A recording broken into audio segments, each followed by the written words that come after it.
Любі друзі, всім привіт!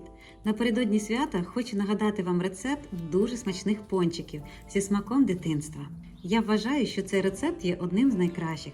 Вони готуються з простих продуктів, майже не всмокнуть в себе масло. А прикрасивши їх різноманітною глазур'ю, ми отримуємо солодкий і ароматний подарунок для своїх коханих. Перше, з чого почну, це приготую опару. Беру одразу всю вагу пшеничного борошна вищого гатунку, це 170 грам. Роблю таку лунку і ввожу 80 грам теплого молока. Тепер додаю 11 грам живих дріжджів, 20 грам цукру і обережно так струшую борошно з бортиків. Трішки перемішую, так дріжджам буде комфортне середовище для попереднього бродіння.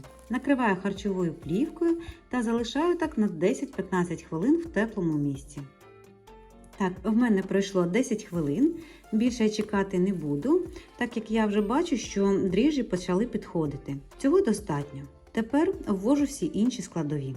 Це одне яйце, 15 грам розтопленого вершкового масла, дрібку солі для балансу смаку і 20 грам цукру.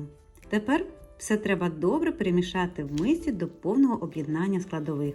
Рецепт я даю на 10 пончиків. Якщо у вас велика родина, тоді сміливо подвоюйте всі складові. Тепер, так як тісто доволі липке, стіл треба добре оздобити борошном. І зверху також додаю борошно. І тепер задача – це добре вимішати тісто. Воно доволі липке, і якщо вже дуже пристає до столу, то зручно користуватись ось таким шкребком. Я підбираю все тісто зі столу, знову трішечки притрушую борошном і вимішую десь хвилин 8. З часом тісто липне все менше. Борошна більше не додавайте, цього достатньо. Ось таке воно має бути, м'яке, трішки липкувате, але ж водночас тримає форму, не розтікається. Тепер повертаю в миску, накриваю плівкою і залишаю так десь на 1,5 години. У мене були справи, і тісто цей раз у мене стояло десь годину 40 хвилин. Погляньте, воно збільшилось в 3 рази. Неймовірно пухке і волокнисте.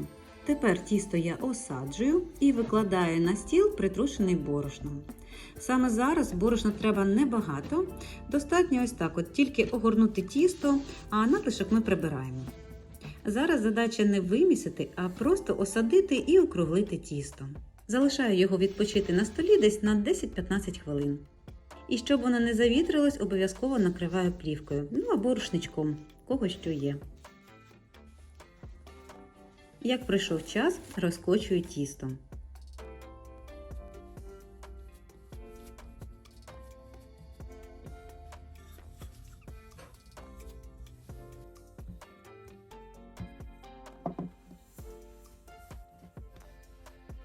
Товщина має бути приблизно десь до 1 см. Вирізати буду ось такою формою, або ж можна скористатись склянкою. За перший раз в мене вийшло 5 штук. І тепер, щоб вирізати такий характерний кружечок в центрі, я беру ковпачок від кондитерського мішечку. Він якраз мені підходить за розміром. Невеликий і не маленький, такий як треба. Ці кружечки я не викидаю, звичайно, а поки відкладаю. Першу порцію пончиків перекладаю на припорошену борошном дощечку і накриваю рушничком, щоб не завітрилась.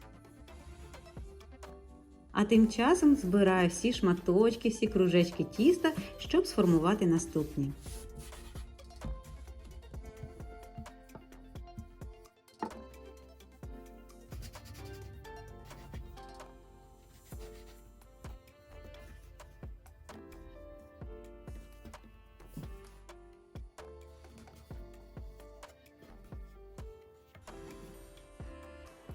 Я використовую пів-літри рафінованої олії. Спочатку ставлю пательню на великий вогонь, щоб нагрілося швидше, а потім його зменшую до середнього. До речі, температуру можна перевіряти або ось так дерев'яною паличкою, або на маленькому шматочку тіста. Від нього також одразу йдуть бульби і він швидко спливає. Тоді масло нагріте до достатньої температури. Тепер закладаю почергово всі пончики. І про вогонь я казала вже, що я його зменшую на середній. Тепер Залишилось тільки почекати, коли всі пончики підсмажаться. Готуються вони дуже швидко, тому відходити від пательні я не раджу. Як бачу, що добре підійшли і мають таку золотисту скоринку, одразу їх перегортаю. Якщо деякі недостатньо підсмажені, можна перегорнути ще раз і довести до бажаного кольору. Всі пончики я виймаю на паперовий рушничок, щоб вібралась зайва олія. І закладаю наступні.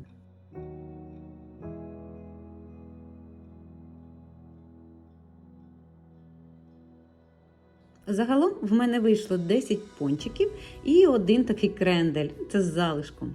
Тепер можна їх присипати цукровою пудрою, а можна глазувати різними способами.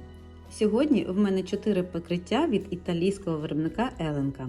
Дуже вже їх люблю.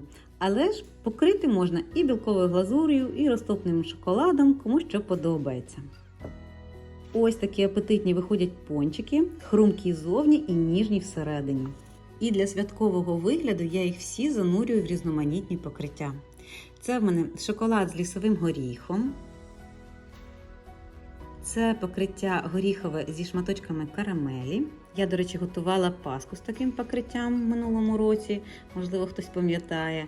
І цей колір взагалі просто казковий, має насичений вишневий смак і аромат. А це я змішала ванільну пасту з рожевим покриттям. Я вже багато готувала різних рецептів з цими начинками чи покриттями, вони підходять для будь-чого. Якщо вам цікаво, то в описі залишу всі посилання. Так не терпиться вже скуштувати, хоча покриття ще не схватилось, але я думаю, вам і так все видно, що це дуже смачно, а ще й гарно і святково. Обов'язково спробуйте. Дякую вам за лайки, друзі. Це дуже добре допомагає просуванню відео, оскільки їх зможе побачити набагато більша кількість глядачів. Смачного вам і до нових зустрічей!